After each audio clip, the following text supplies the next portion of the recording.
Hello, welcome to ND Chemical World.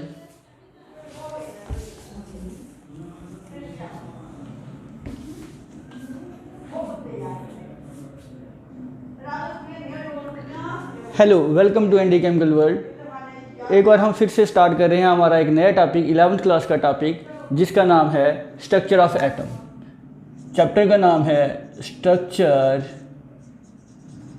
Of atom. Structure of atom में हम atom के बारे में पढ़ेंगे। भाई एटम को पहले माना जाता था इनडिविजिबल। ये कहा जाता था कि एटम को छोटे छोटे पार्टिकल्स में डिवाइड नहीं कर सकते। एटम खुद एक सबसे स्मॉलेस्ट पार्टिकल है, पर विद डिस्कवरी साइंस की एडवांसमेंट के साथ हमें ये देखा कि एटम इंडिविजुअल नहीं है। एटम में फंडामेंटल पार्टिकल्स हैं लाइक इलेक्ट्रॉन, प्रोटॉन, न्यूट्रॉन। तो ये सारी डिस्कवरी होती गई जैसे जैसे साइंस में डेवलपमेंट होती गई। तो स्टार्टिंग में बड़ी पुरानी बात कहें, ऋषियों के टाइम की बात कहें तो एक महर्षि थे कन्नड़।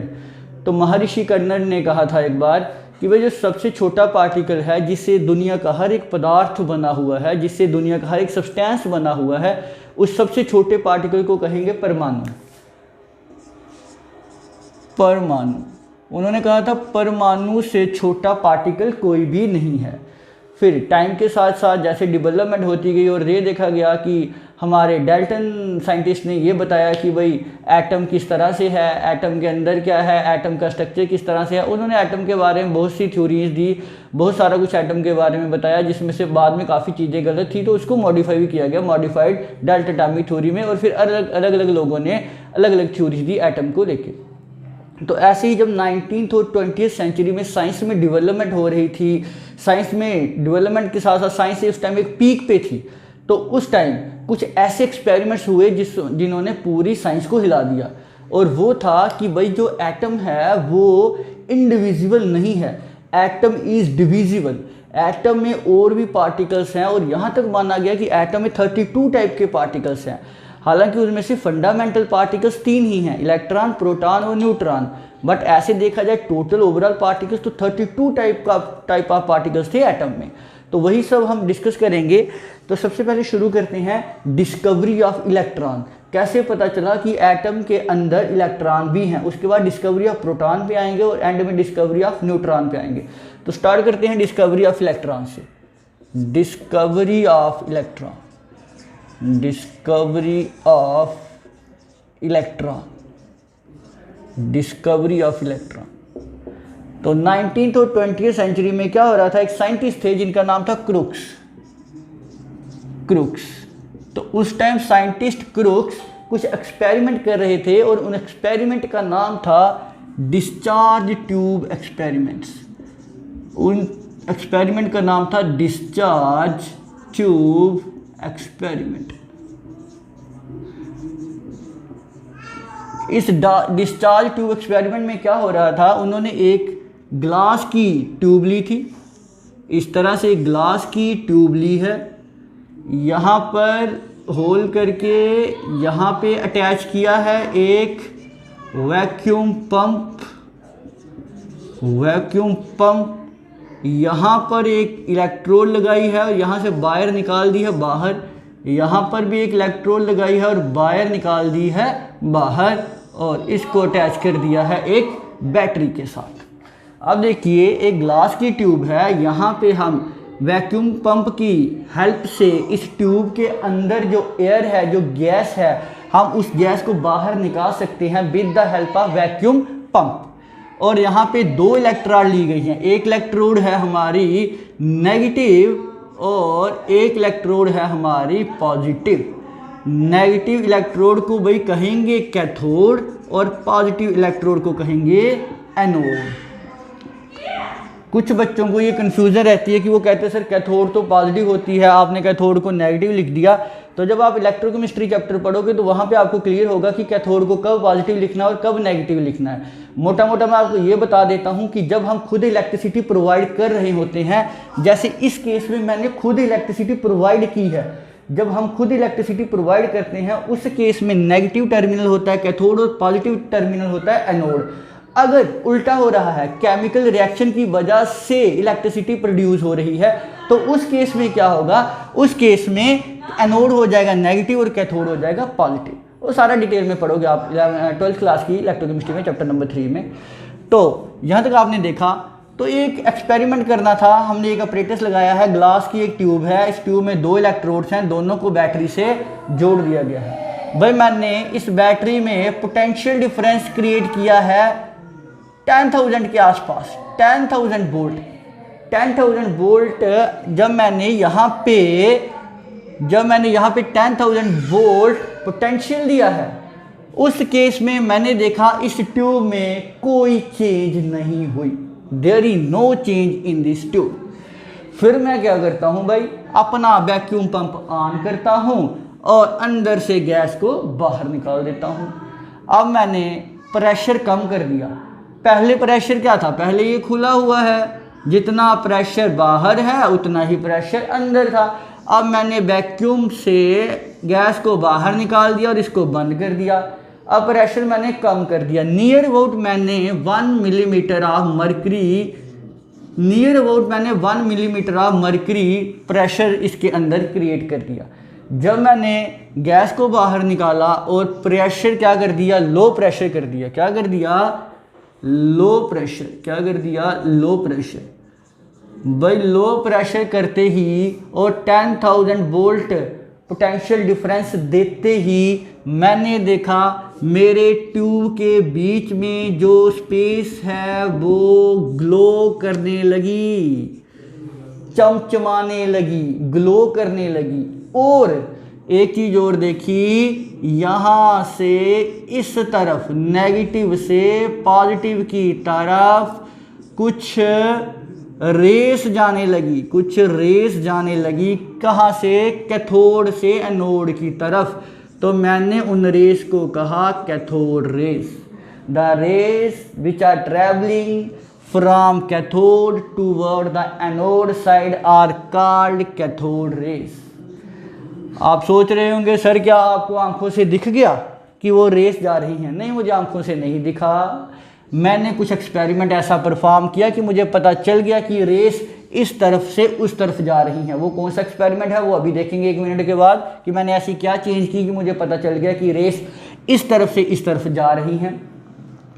भाई उसका नेक्स्ट स्टेप करते हैं। नेक्स्ट स्टेप क्या, मैंने फिर से अपना भाई वैक्यूम पंप ऑन किया, इसको खोला और जो बची खुची गैस थी उसको भी बाहर निकाल दिया। अब मैंने प्रेशर बहुत कम कर दिया इस ट्यूब के अंदर। इस ट्यूब के अंदर मैंने प्रेशर बहुत कम कर दिया, नियर अबाउट मैंने कर दिया 10⁻³ millimetre of mercury, means very low pressure.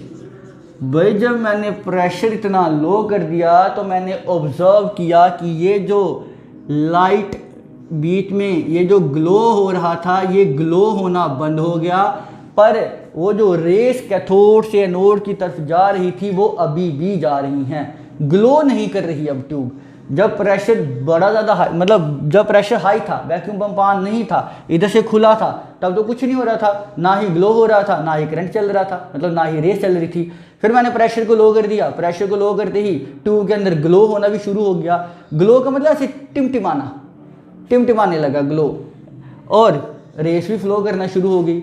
फिर वही मैंने क्या किया, उसके बाद मैंने प्रेशर को और कम कर दिया, और जैसे मैंने प्रेशर को और कम कर दिया ग्लो तो खत्म हो गया। जो अंदर ग्लो हो रही थी, लाइट जो टिमटिमा रही थी वो खत्म हो गई, पर रेस तो अभी भी चल रही हैं। तो मेरे पास 3 ऑब्जर्वेशन हो गई, at high pressure, at low pressure, at very low pressure.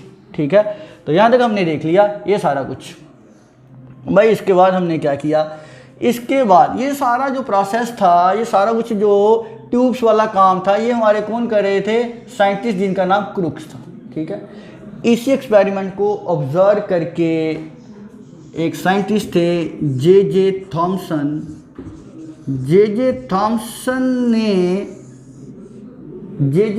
ने क्या काम किया, जे थॉमसन ने ये काम किया कि भाई ये जो रेस इस कैथोड से निकल के उस एनोड की तरफ जा रही हैं वो रेस किस टाइप की हैं, उनके ऊपर कौन सा चार्ज है, what is the charge on these rays, have they any material particles, क्या उस रे का कोई वेट है, क्या उसके ऊपर कोई चार्ज है। उसकी प्रॉपर्टीज़ को स्टडी किया किसने, जे थॉमसन ने। और in the end J Thomson ने ही डिस्कवर किया था। किसको? इलेक्ट्रॉन्स को। Electrons are discovered by J Thomson. तो यहाँ तक आप स्क्रीनशॉट ले लीजिए, फिर मैं थोड़ा सा रब करके आगे का लिखता हूँ।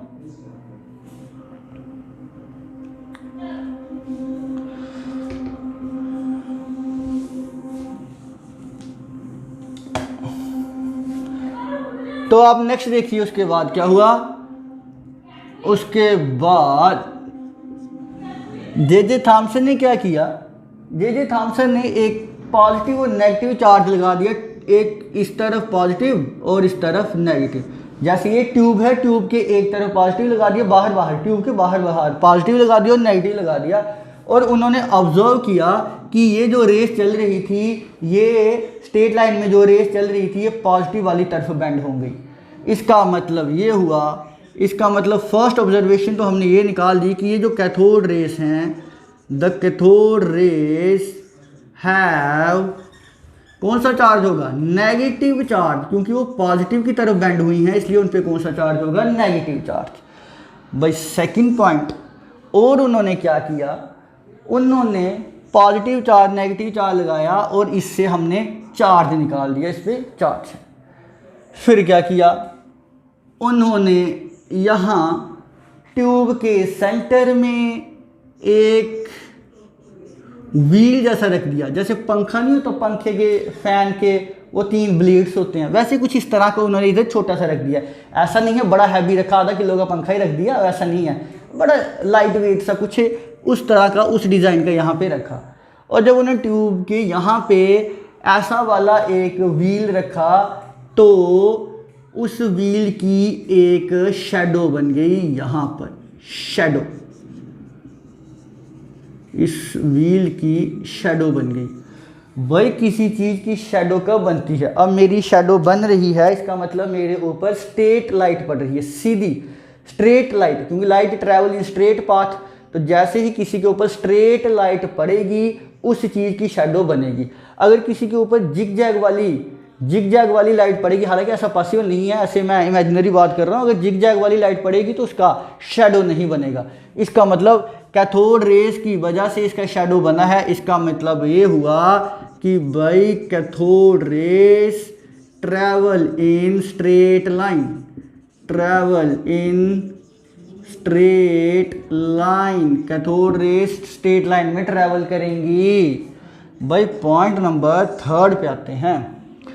और उन्होंने देखा कि ये जो व्हील रखा था, मैं इसको रब कर देता हूँ, अब ये जो व्हील रखा था, ये व्हील भी रोटेट करने लगा, घूमने लगा। अब कोई चीज़ जब एक चीज़ दूसरे से टकराती है तभी तो नेक्स्ट वाली चीज़ में मोशन आती है। अब वैसे ये पेन है, ये इस कैप से टकराएगा तभी तो ये कैप आगे चलेगी। इसका मतलब ये हुआ कि ये कब आगे जा सकती है, इसमें मोशन कब आ सकती है? जहाँ इस तरह से मैं ऐसे रख दूँ, ऐसे, तो इसको ऐसे मैं क्लिक करूँ तो ये पेन रोटेट करेगा। और ये रोटेट कब किया? ऐसे तो नहीं कर रहा, ऐसे खड़ा नहीं कर रहा। जब मैं इसको क्लिक कर रहा हूँ, जब मैं इसको स्ट्राइक कर रहा हूँ, तब ये रोटेट कर रहा है। इसका मतलब ये जो मेरी फिंगर है ये कोई मटेरियल पार्टिकल है। इस मटेरियल पार्टिकल कहने का मतलब इस फिंगर का कुछ वेट है, तभी तो ये इसके साथ टकरा के क्या हुआ? ये रोटेट किया। इसका मतलब ये हुआ कि भाई कैथोड रेस में भी तो मटेरियल पार्टिकल्स हैं। Cathode rays consist of material particles, consist of material particles. कहने का मतलब कैथोड रे जिस सब्सटेंस से, जिस पार्टिकल से बनी है, उस पार्टिकल का वेट है मटेरियल पार्टिकल्स। तो हमने 3 प्रॉपर्टी देख ली। Cathode ray have negative charge, cathode rays travel in straight line, cathode rays consist of material particles. वही 4th पॉइंट पे आते हैं। 4th पॉइंट पे हमने क्या देखा? 4th पॉइंट पे हमने देखा कि कैथोड रेस जब इस रॉड से स्ट्राइक कर रही हैं तो ये रॉड क्या हो गई? गर्म हो गई। कहने का मतलब स्ट्राइक करने की वजह से रॉड क्या हो गई? हीट हो गई। इसका मतलब ये हुआ cathode rays can produce, cathode rays can produce, cathode rays can produce heating, cathode rays can produce heating effect, cathode rays can produce heating effect. Cathode rays कौन सा इफेक्ट प्रोड्यूस कर सकते हैं? हीटिंग। 5th पॉइंट देख लेते हैं। भाई cathode rays जब पास कर रही हैं और बीच में थोड़ी बहुत गैस के पार्टिकल्स भी हैं, गैस के एटम्स भी हैं, आपको पता है, हाँ बहुत कम हैं गैस के एटम पर थोड़े बहुत तो हैं। तो ये कैथोड रेस जब उस गैस के एटम्स के साथ स्ट्राइक करेगी तो उस गैस के एटम्स के जो बाहर वाली शेल का इलेक्ट्रॉन होगा उसको बाहर निकाल देगी। कहने का मतलब आयोनाइजेशन कर देगी। What is ionisation? The removal of electron from the valence shell. यही पढ़ा है आपने 10th क्लास में, दैट इज कॉल्ड आयोनाइजेशन। तो cathode rays can cause ionisation. Cathode rays can cause ionisation. Cathode rays ionisation भी कर सकती हैं। अगर कैथोड, फिर ये भी डिस्कस किया, ये भी प्रूव किया गया, ये भी एक्सपेरिमेंटली प्रूव किया गया कि अगर कैथोड रेस के आगे कोई मैं मेटल रख दूं, कैथोड रेस के पाथ में मैं कोई मेटल का टुकड़ा रख दूं, तो कैथोड रेस क्या प्रोड्यूस कर सकती हैं उस मेटल से? X rays. कहने का मतलब ऐसे मेरी कैथोड रे जा रही है, मैं आगे मेटल रख दूं, मैं आगे मेटल रख दूं तो इस मेटल से क्या निकलेंगी? X race. एक्स रे, हालांकि कुछ कंडीशंस देनी पड़ती हैं, हमेशा ऐसे एक्स रे नहीं निकलती हैं, पर कैथोड रेस में प्रॉपर्टी है, वो एक्स रे निकाल सकती हैं। कौन से मेटल से निकालेंगी वो अलग एक प्रोसेस है, वो बाद में देखेंगे हम, वो इस टॉपिक से लेना देना उसका कुछ नहीं है।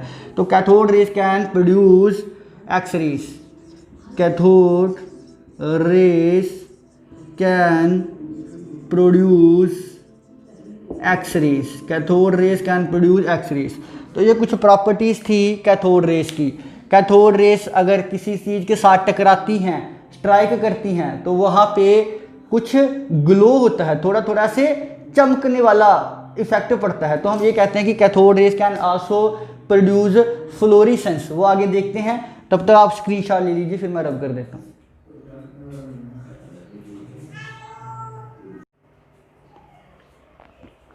तो नेक्स्ट देखेंगे। अब हमारे माइंड में एक क्वेश्चन रहता है कि हमें कैसे पता चलेगा कि ये जो रेस हैं कैथोड से ही निकल कर आ रही हैं। हमें कैसे पता चलेगा कि ये जो रेस हैं वो कैथोड से ही निकलकर किस तरफ आ रही हैं? एनोड की तरफ आ रही। ठीक, तो हमने क्या किया, मतलब साइंटिस्टों ने क्या किया, हमने तो नहीं किया, तो उन्होंने क्या किया भाई, इसमें कुछ होल्स कर दिए। क्या कर दिए? होल्स कर दिए। इसमें होल्स कर दिए, किसमें? एनोड में। अब इस एनोड में जब होल्स कर दिए तो इसको हम कहेंगे perforated anode. Perforated anode. Perforated anode का मतलब जो एनोड की रॉड है उसके बीच में छोटे छोटे होल कर दिए, सो दैट उसमें से कुछ पास हो सके। तो जैसे ही होल किए, ये जो जिंक सल्फाइड की लेयर थी ये ग्लो करना शुरू कर गई। जिंक सल्फाइड की एक लेयर लगाई थी जो, क्योंकि इसकी प्रॉपर्टी थी कि जब भी इसके साथ कुछ स्ट्राइक करेगा तो वो ग्लो करना शुरू कर जाता है। तो मैंने जिंक सल्फाइड की एक लेयर लगाई थी यहाँ पे, और पहले तो वो लेयर ग्लो नहीं कर रही थी जब रॉड को ऐसे रखा था। क्यों? क्योंकि ये रेस वहाँ तक नहीं पहुँच पा रही थी। जैसे ही मैंने होल किया तो ये ग्लो करना शुरू कर गई। अब ग्लो कर रही है तो इसका मतलब ये हुआ कि इसके साथ कुछ टकराया होगा, कुछ स्ट्राइक किया होगा। और वो क्या स्ट्राइक किया? जो इन होल्स से निकल के आया, क्योंकि जब मैंने होल किया तभी तो वो उसके साथ स्ट्राइक किया। तो यहाँ से मुझे पता चल गया कि ये जो रेस आ रही हैं ये कैथोड वाली तरफ से आ रही हैं एनोड पे। ठीक, तो हमने परफोरेटेड एनोड यूज करके ये किया। अब सेकंड हमारे माइंड में आता है कि भाई ठीक है, हमें ये पता चल गया कि रेस कैथोड की तरफ से आ रही हैं, ये पता चल गया कि इन रेस के ऊपर नेगेटिव चार्ज हैं, मतलब ये रेस जिस पार्टिकल से बनी है वो पार्टिकल्स आर नेगेटिवली चार्ज्ड। तो भाई अब हमारा नेक्स्ट मोटिव है कि जिस मटेरियल से ये कैथोड रेस बनी है उस मटेरियल के ऊपर नेगेटिव चार्ज तो है, वो पता चल गया, पर कितना नेगेटिव है, और उन मटेरियल्स पार्टिकल्स का कुछ वेट भी है, तो कितना वेट है वो कैसे कैलकुलेट होगा? उसके लिए जे थॉम्सन ने एक्सपेरिमेंट किया था। जे थॉम्सन ने एक एक्सपेरिमेंट किया था। जे थॉम्सन एक्सपेरिमेंट का मैं आपको थोड़ा सा एक्सप्लेन कर देता हूँ। उन्होंने क्या किया, बिल्कुल वैसे ही ये जो ट्यूब ली थी, डिस्चार्ज ट्यूब भी कहते हैं इसको, इस ट्यूब को डिस्चार्ज ट्यूब भी कहते हैं। ये जो ट्यूब ली थी यहाँ पे वही जिंक सल्फाइड लगा हुआ था और ये एक इलेक्ट्रोड थी, यहाँ पे मैं दूसरी इलेक्ट्रोड बना देता हूँ। तो यहाँ से रेस जा रही थी। तो मैं मान लो इसमें एक ही होल करता हूँ सेंटर में होल किया। तो अब ये रेस जो इस होल से निकलेगी कहाँ टकराएंगी, यहाँ सेंटर पे, पॉइंट ए पे मान लेते हैं, ठीक। अब मैं क्या करता हूँ, मैं इसको एक इलेक्ट्रिक फील्ड लगा देता हूँ, पॉजिटिव और नेगेटिव चार्ज। तो जब मैं लगाऊंगा तो ये जो रे सीधी आ रही थी स्ट्रेट लाइन में आ रही थी, अब ये किस तरफ बेंड कर जाएगी, पॉजिटिव वाली तरफ। क्यों, क्योंकि नेगेटिव चार्ज है तो अट्रैक्ट होगा पॉजिटिव की तरफ। तो ये पॉजिटिव पॉइंट, ये मान लेते हैं बी लिख लेते हैं इसको, ये बी पे स्ट्राइक करती है, ये पॉइंट बी पे स्ट्राइक करेगी। अब मैं क्या करता हूँ, इलेक्ट्रिक फील्ड को अगर मैं हटा दूँ और इस बार मैं कौन सा फील्ड लगाता हूँ, मैं लगाता हूँ मैग्नेटिक फील्ड। पहले मैंने कौन सा लगाया था, पहले मैंने लगाया था इलेक्ट्रिक फील्ड, पॉजिटिव और नेगेटिव चार्ज, कौन सा फील्ड, ई, इलेक्ट्रिक फील्ड। अब मैं लगाऊंगा मैग्नेटिक फील्ड। मैग्नेटिक फील्ड में क्या लगाऊंगा, साउथ पोल लगाऊंगा और नॉर्थ पोल लगाऊंगा। और मैं मैग्नेटिक फील्ड को इस तरह से एडजस्ट करूंगा कि ये जो रे है वो इस तरफ बेंड हो, इस तरफ नॉर्थ वाली तरफ बेंड हो, ठीक है। आपको पता है ये क्यों बेंड क्यों होगी, क्योंकि आपको पता है every charged particle when moving produce magnetic field. तो ये जो मैग्नेटिक फील्ड प्रोड्यूस कर रहा है ये एक्सटर्नल मैग्नेटिक फील्ड के साथ इंटरेक्ट करेगा और उस इंटरेक्शन की वजह से इस पाथ में थोड़ी सी डिफ्लेक्शन आ जाएगी। तो जब मैंने मैग्नेटिक फील्ड लगाया तो ये जो रे सीधी चल रही थी, इलेक्ट्रिक फील्ड लगाया तो ये बेंड हो गई, इलेक्ट्रिक फील्ड हटाया तो ये सीधी हो गई, मैग्नेटिक फील्ड लगाया तो ये इस तरह बेंड हो गई। मान लेते हैं कहाँ स्ट्राइक की, पॉइंट सी, ठीक है। इलेक्ट्रिक फील्ड लगाने से ऊपर की तरफ रे जा रही है, मैग्नेटिक फील्ड लगाने से नीचे की तरफ जा रही है। अब मैं दोनों ही फील्ड लगा दूंगा, पॉजिटिव और नेगेटिव। मैग्नेटिक फील्ड को मैं H से डिनोट कर देता हूँ, इलेक्ट्रिक फील्ड को E से। तो मैंने अब E भी लगा दिया और H भी लगा दिया और मैंने दोनों फील्ड को इस तरह से एडजस्ट किया है। इलेक्ट्रिक फील्ड चाहता है रे ऊपर की तरफ बेंड हो, मैग्नेटिक चाहता है रे नीचे की तरफ बेंड हो। तो मैंने दोनों को इस तरह से एडजस्ट कर दिया, दोनों फील्ड को, कि रे ना ऊपर जाए ना नीचे जाए, सीधे स्ट्रेट जाए, ठीक है। तो रे ये सीधे स्ट्रेट यहाँ स्ट्राइक करेगी, ठीक है। इस केस में मैंने इलेक्ट्रिक फील्ड E लगाया है, मैग्नेटिक फील्ड H लगाया है। तो इसमें एक इक्वेशन बन जाएगी E/H² into R equal to E/M। R क्या है ये मैं अभी आपको बताता हूँ। E इलेक्ट्रिक फील्ड है, H मैग्नेटिक फील्ड है। स्मॉल e क्या है, चार्ज ऑन द पार्टिकल्स। कौन से पार्टिकल, जिनसे कैथोड रे बनी हुई है। कैथोड रे जिस नेगेटिव पार्टिकल से बनी हुई है उस नेगेटिव पार्टिकल पे कितना चार्ज है, वो है E। M क्या है, उसी पार्टिकल का मास ऑफ पार्टिकल। कौन सा पार्टिकल, जिससे वो कैथोड रे बनी हुई है, यहाँ तक ठीक है। R क्या है, ये जो ऐसे एक आर्क बन रही है, अगर मैं इसको एक्सटेंड करके ऐसे एक सर्कल बना सकता हूँ, क्या बना सकता हूँ। या मैं इस तरफ वाली देख लूँ, ये जो एक आर्क बनी थी जब मैंने इलेक्ट्रिक फील्ड लगाया था, तो अगर इसको मैं ऐसे सर्कल बना दूँ, गोल बना दूँ, तो इसकी जो रेडियस है, जहाँ मैं नीचे वाले की बात करूँ, इसकी जो रेडियस है वो क्या है, R होगी, ठीक। तो ये मैंने ऐसे ही बनाया नहीं है सर्कल, यहाँ पे ऐसे बता रहा हूँ कि अगर सर्कल बना दिया जाए, अगर सर्कल बना दिया जाए तो रेडियस R होगी। भाई R तो आराम से मिल जाएगा, E तो आपको पता, आपने खुद ही उसको लगाया है, H भी आपको पता है। जब ये तीनों चीज़ें पता है तो आपको E/M निकालने में कोई प्रॉब्लम नहीं आएगी। तो आपके पास कौन सी रेशो निकल जाएगी, E/M, मतलब चार्ज E मैंने चार्ज, M मैंने मास, चार्ज पान मास रेशो। तो भाई जे थॉम्सन के एक्सपेरिमेंट से चार्ज पान मास रेशो निकली थी। कुछ लोग सोचते हैं कि चार्ज निकला था, अकेला चार्ज नहीं निकला था, चार्ज पान मास रेशो निकली है। अभी तक ना तो मुझे चार्ज पता चला है, ना ही मुझे मास पता चला है, बस मुझे उन दोनों की रेशो पता चली है। वो कितनी आई थी, 1.76 × 10⁸ कूलम पर ग्राम। चार्ज पान मास है तो कूलम पान ग्राम आ जाए, ठीक है। थोड़ा सा यहाँ से रब कर दूंगा। उसके बाद आप देखिए, फिर एक और साइंटिस्ट थे, मुलिकन। उन्होंने एक एक्सपेरिमेंट किया जिसका नाम था Mulliken oil drop experiment. Mulliken oil drop experiment. ये एक्सपेरिमेंट आपके सिलेबस में नहीं है, इसलिए मैं इसको ज़्यादा एक्सप्लेन नहीं करूँगा, बस इतना बता दूंगा कि इस एक्सपेरिमेंट से उन्होंने मास कैलकुलेट किया था। ये तो मुलिकन के एक्सपेरिमेंट से क्या निकला, मास। जे थॉम्सन के एक्सपेरिमेंट से क्या निकला, चार्ज अपॉन मास। तो ये दोनों चीज़ें आपके पास है, दोनों की आप डिवीज़न कर दो, दोनों की डिवीज़न कर दो। मास कितना निकला था, मास निकला था 9.1 × 10⁻³ kg। मास भी है, चार्ज अपॉन मास भी है, तो दोनों की डिवीज़न से आपके पास चार्ज आ जाएगा, ई की वैल्यू आ जाएगी। तो ई की वैल्यू कितनी आएगी, ई की वैल्यू आएगी, चार्ज आएगा 1.6 × 10⁻19 कूलम। ये चार्ज आएगा आपका उस नेगेटिव पार्टिकल का चार्ज जिससे कैथोड बनी हुई है। और उन्होंने क्या किया, उन्होंने गैस को चेंज करके देखा, कभी हाइड्रोजन गैस ली, कभी हीलियम गैस ली, कभी नियॉन गैस ली। उन्होंने देखा गैस को चेंज करने से E/m की रेशो पे कोई फ़र्क नहीं पड़ रहा, E पे कोई फ़र्क नहीं पड़ रहा, M पे कोई फ़र्क नहीं पड़ रहा, आप जो मर्जी गैस ले लो वैल्यू वही रहेगी। उन्होंने इलेक्ट्रोड भी चेंज करके देखे, इलेक्ट्रोड को चेंज करने से भी कोई फ़र्क नहीं पड़ा। इसका मतलब ये हुआ कि वो जो पार्टिकल जिसका चार्ज है 1.6 × 10⁻19 और मास है 9.1 × 10⁻31, वो पार्टिकल जिसका चार्ज ये है, मास ये है, वो एक फंडामेंटल पार्टिकल है। वो गैस की नेचर या इलेक्ट्रोड की नेचर पे डिपेंड नहीं करता, that is fundamental, that particle is same for each and every substance, that is why this particle is called fundamental particle, और इसको नाम दिया गया इलेक्ट्रॉन।